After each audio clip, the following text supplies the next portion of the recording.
Concept second था n pi by two plus theta की condition जब बनती है तो ऐसे में मैं एन की दो कंडीशन बनाता हूँ, एन इवन और एन मेरा ऑड।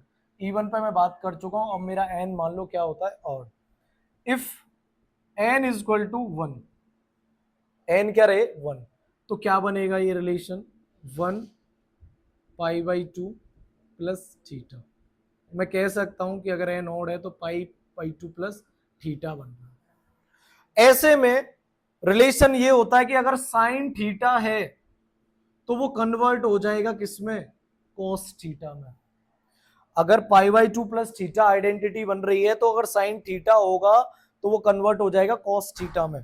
मतलब मैं अगर यहां पर साइन लिख देता हूं, sine pi by two plus theta, sine pi by two plus theta, तो मेरा आंसर जो आएगा वो आएगा मेरा कॉस थीटा। पहली बात, साइन के बारे में और बात करेंगे। अभी हम यहाँ पर साइन क्या आएगा, प्लस का आएगा या फिर माइनस का आएगा। अभी मैं लगाऊंगा साइन। अगर कॉस थीटा बनता है तो वो चेंज किस में हो जाएगा, साइन थीटा में।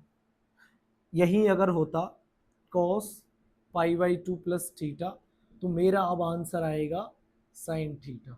साइन के बारे में मैं अभी बताऊंगा कि साइन प्लस का आएगा या माइनस का। तीसरी बात, अगर मेरी आइडेंटिटी बनती टेन थीटा के टर्म में तो वो बन जाता कॉट थीटा, और अगर कॉट थीटा होता तो वो बन जाता टेन थीटा। मीन्स अगर ten pi by two plus theta लिखा होता तो आंसर बनता कॉट थीटा। साइन पर अब बात करते हैं, इनके सामने अब साइन क्या आएंगे। देखो यही सेम कंडीशन है, जब एन इवन था तो पाई प्लस थीटा का टर्म बन रहा था, लेकिन अब यहां पर क्या हुआ है, एन मेरा ऑड हो चुका है, तो ऐसे ऑड कंडीशन में मेरा अब जो रेशियो बन रहा है वो पाई बाई टू प्लस थीटा बन रहा है।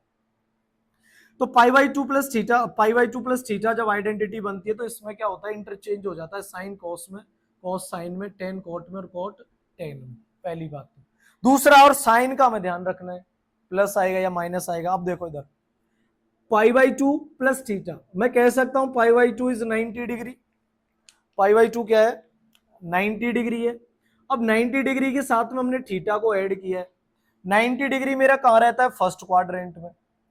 फर्स्ट क्वाड्रेंट में 90 डिग्री, इसके साथ में जैसे ही मैं कोई थीटा ऐड करूंगा तो इसका मतलब मेरा जाने वाला है वो किससे क्वाड्रेंट में, सेकंड क्वाड्रेंट में।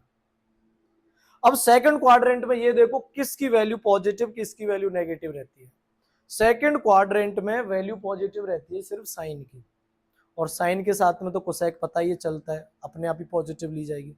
इसके अलावा जो भी वैल्यू होंगी सब नेगेटिव, बाकी की पॉजिटिव। देखो साइन की वैल्यू कैसी मानी जाएगी, पॉजिटिव।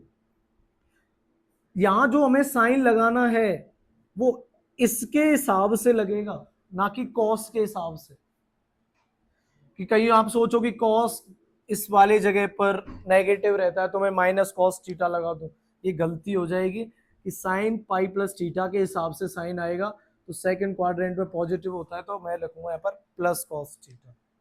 इधर आ जाओ, cos pi by to theta, तो साइन ऐसे मत कर देना कि साइन थीटा सेकंड क्वाड्रेंट में जा रहा है प्लस लगा दो। मैंने साइन के लिए बताया हम इसके हिसाब से साइन लगाते हैं, cos pi by two plus theta.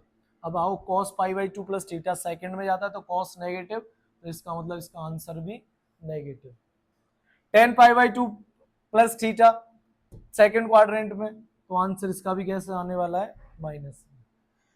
इनकी शकल देखकर टीका नहीं करेंगे हम इनके सामने, टीका हम कैसे करेंगे, इस वाले कॉन्सेप्ट को देखकर। Sine pi by two plus theta second में रहता है तो साइन पॉजिटिव है तो पॉजिटिव साइन आ गया।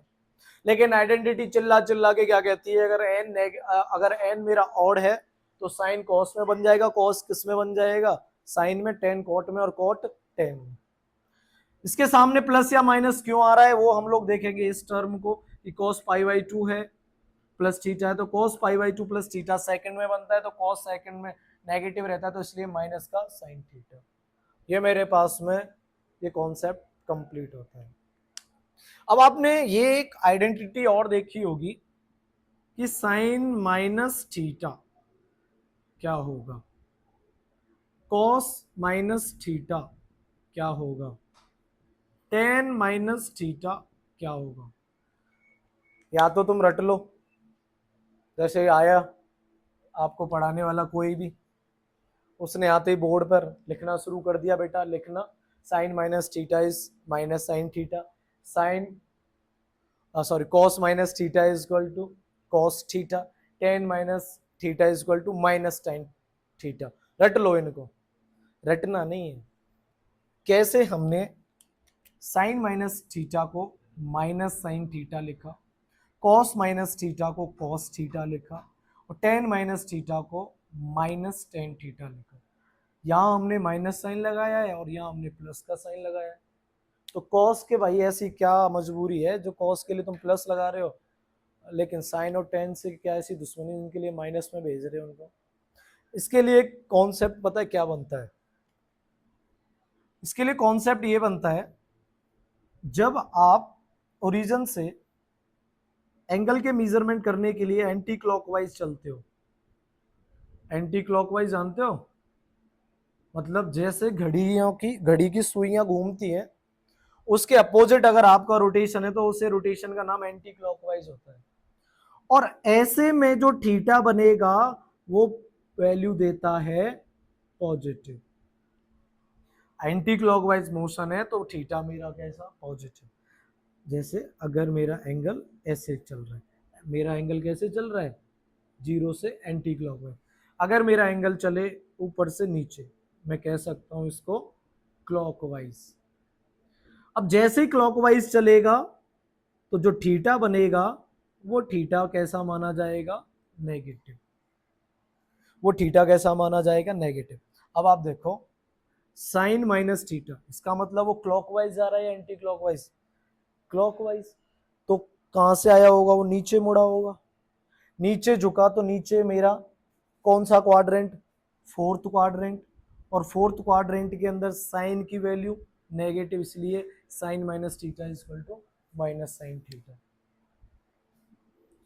कॉस माइनस थीटा प्लस क्यों लगाया, माइनस है मतलब क्लॉकवाइज है।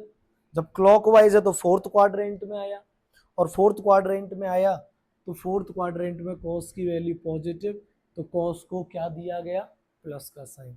और टेन देख लो, टेन फोर्थ में नेगेटिव रहता है तो इसलिए टेन के सामने भी हमने क्या लगा दिया, माइनस का टेन थीटा। ऐसी आइडेंटिटीज का हम इस्तेमाल करके इनको हम चेंज करते हैं। आई होप आपको समझ में आया होगा कैसे हम एंगल्स को चेंज करते हैं जब वो 2 पाई के टर्म में बनते हैं, 2 पाई प्लस थीटा के टर्म में, पाई प्लस थीटा के टर्म में, and pi by 2 plus theta के टर्म में।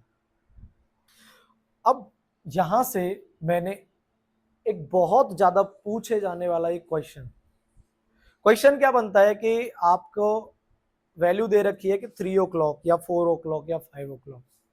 फिर आपसे पूछा गया क्वेश्चन, बताइए जो आर हैंड है और जो मिनट हैंड है, जहां 3 o'clock बज रहे हैं या 3 o'clock घड़ी में बताए जा रहे हैं, ऐसी कंडीशन में आर और हैंड क्लॉक के बीच का एंगल कितने डिग्री का होगा, ये कॉन्सेप्ट हम समझते हैं।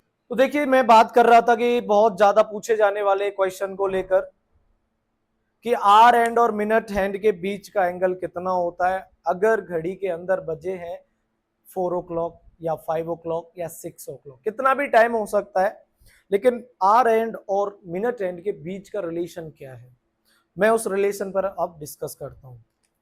सभी को घड़ी देखना तो आता ही है, जिसको नहीं आता है वो आज सीख जाएगा। यहाँ ये 12, यहाँ 6, यहाँ 3 और यहाँ 9। अब एक बात बताओ, जितना भी मेरी वॉच होती है उसके अंदर जो मार्किंग होती है वो फिक्स रहती है, बदलती रहती है, फिक्स रहती है।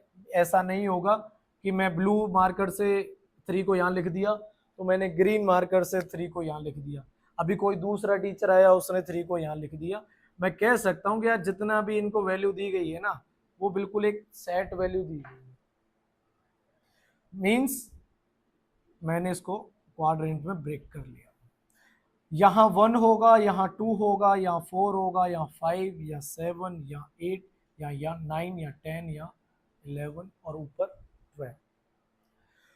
अब ये कहा जाता है कि मान लो 12 और 1 के बीच में 12 और 1 के बीच में जो भी एंगल बन रहा है वो मेरा थीटा, 1 और 2 के बीच में जो एंगल बन रहा है वो मेरा थीटा, ये 3 के साथ जो बन रहा है वो थीटा। तो ऐसे थीटा थीटा करते करते मेरे को कितने थीटा मिल जाएंगे, ऐसे करते चलो, हर किसी के साथ में क्या होगा, एक थीटा एंगल बन रहा होगा, 9 थीटा, 10 पर थीटा, थीटा और थीटा। मतलब मेरी वॉच के बीच का एंगल जब 12 और 1 है, जो 12 और 1 का जो एंगल है, जो वैल्यू फिक्स है वो तो फिक्स ही होगी, कितना भी हो सकता है। अभी मुझे नहीं पता कि कितना थीटा है या कितना एंगल है। मैंने तो अभी क्या करा, दोनों का मुझे पता है कि डिस्टेंस फिक्स रहने वाला है, वो चेंज तो नहीं होगा। तो लेट सपोज मैंने दोनों के बीच का एंगल कितना मान लिया, थीटा मान लिया। फिर 1 2 ऐसे करते करते करते करते सारे पार्ट्स मैंने देखे, तो मेरे को कितने थीटा मिले, थीटा जोड़ते जोड़ते जोड़ते जोड़ते मेरे को मिल जाएंगे 12 थीटा। कितने थीटा मिल जाएंगे, अगर मैं 12 से चलना शुरू करता हूँ, 12 पर आ जाता हूँ, तो मेरे को थीटा कितने बनते हुए दिखाई देंगे, 12। और मैं ये भी तो बोल सकता हूँ यार, मैंने एक सर्कल को कंप्लीट कर लिया, एक राउंड को कंप्लीट कर लिया, तो राउंड में मेरी वैल्यू वो कितनी बनती है, 360 डिग्री की। अगर मैंने 12 थीटा कवर करे हैं, तो 12 थीटा कवर करने पर मेरा एक सर्कल भी कंप्लीट हो गया, और एक सर्कल के बीच बनने वाला एंगल, एक राउंड पर बनने वाला एंगल मेरा कितना रहता है, 360 डिग्री। मैं कह सकता हूँ थीटा बराबर 360 डिग्री अपॉन 12, आंसर आ जाएगा 30 डिग्री। ये रिलेशन बनता है जब आर हैंड और मेरी मिनट हैंड के बीच का जो एंगल रहेगा वो क्या रहेगा, 30 डिग्री। अब मान लो आपसे क्वेश्चन पूछा गया एट 3 o'clock, बताइए 3 जब बज रहे थे घड़ी में, तब उन दोनों सुइयों के हाथ के बीच का, तो दो घड़ी के जो हाथ थे उनके बीच का जो एंगल था वो कितना होगा। देखो मिनट वाली सुई कहाँ रहेगी, 12 पर, और आर वाली सुई कहाँ रहेगी, 3 पर। किसी भी टाइम के बीच का जो एंगल बनेगा आर और मिनट के एंड का जो एक एंगल बनता है वो कितना बनता है, 30 डिग्री। तो यहां से यहां कितना बना होगा, 30। 1 से 2 पर कितना बनेगा, 30। 2 से 3 पर कितना बनेगा, 30। तो 12 से और 3 पर कितना बन गया, 30 plus 30 plus 30 is equal to 90 degree. अब देखो एक चीज और गौर करो, आपका क्या ये राइट एंगल ट्रायंगल भी बन रहा है क्या, और ये दोनों लाइन के बीच में मैंने पढ़ा है कि एंगल भी कितना रहता है, 90 डिग्री। मान लो आपसे क्वेश्चन पूछ लिया एट 4 o'clock, अब तुम्हें पता है 3 तक तो 90 बन ही रहा है, 3 तक तो 90 बन रहा है, आगे एक और थीटा बढ़ेंगे तो 90 में और थीटा जोड़ दो, तो कितना बन जाएगा मेरा, 120 डिग्री। अब ऐसे आपसे कोई भी क्वेश्चन बन जाता है कि किसी भी टाइम पर आर और मिनट के हैंड में बनने वाला एंगल मेरा कितना होगा, तो मैं इस थीटा इक्वल टू 30 डिग्री से कैलकुलेट कर सकता हूँ। Stay tuned. खत्म।